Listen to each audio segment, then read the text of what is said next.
Welcome back to the channel. My name is Cavell. This is the platform where the motive is to build up black people, not to break us down. Where we provide information to keep the black race awake and alert.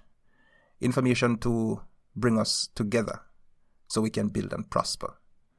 In every video I make a case as to how and why every person of African blood should work together and look out for each other. My last video was just my intro. So I didn't talk about anything specific. Now we are getting into the meat of matters, so to speak.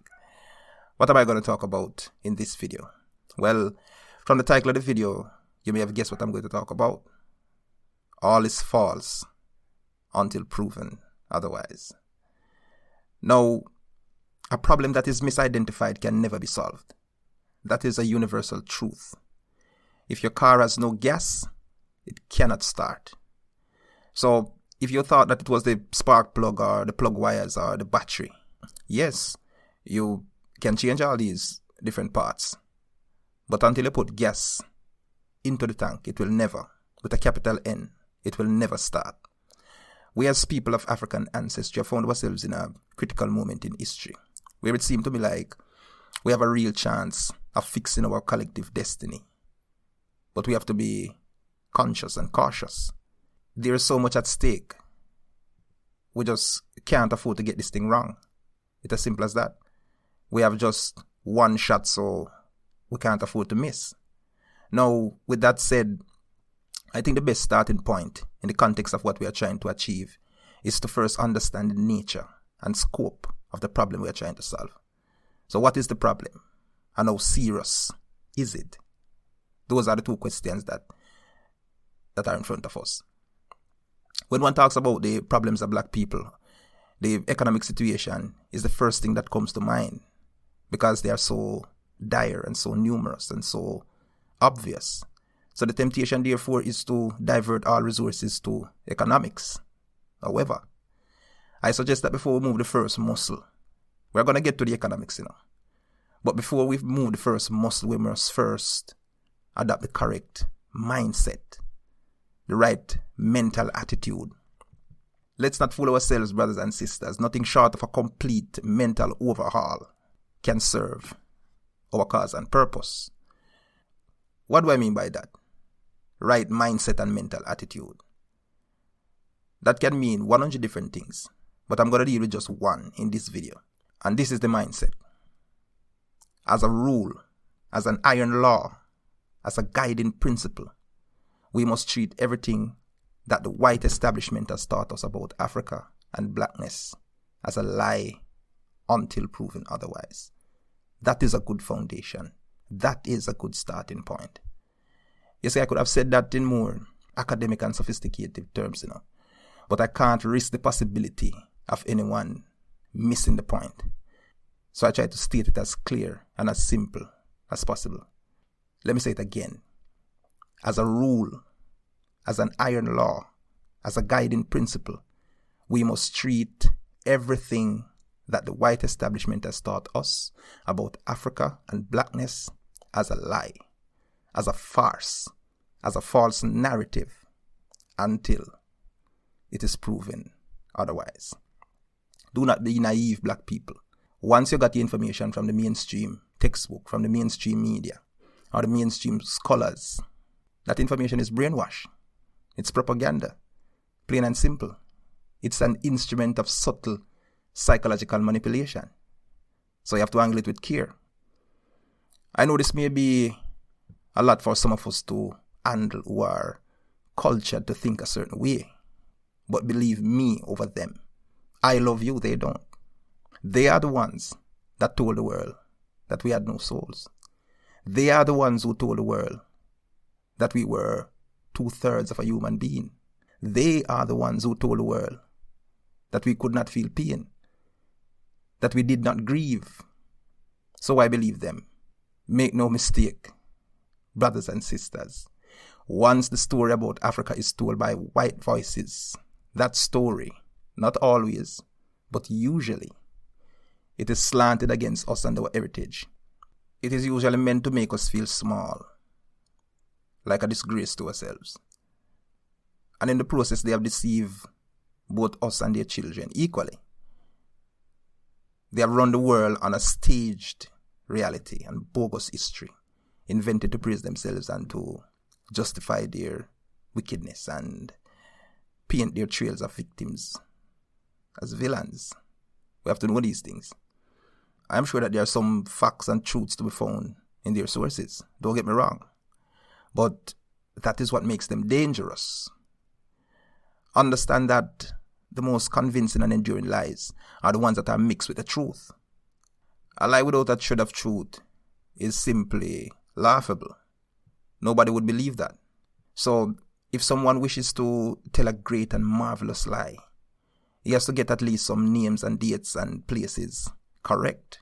Thereafter, you can change the racial identity of the actors, change who did what and for what reason. So you don't say you didn't slaughter indigenous people, for example. A lie like that would be too obvious.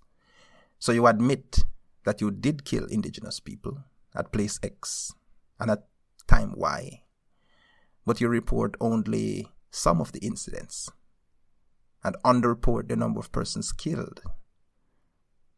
Or you repeat the cliche that they were soulless savages who attacked you first, without provocation, trying to cannibalize you and your crew. Now, that's a great lie. The time and place are correct, but the context, the backstory, is cooked. Now multiply that by 400 years, times 54 countries in Africa, times every country where there's an African diaspora, and you get the scope, an idea of the scope of the damage we are trying to repair. But don't despair.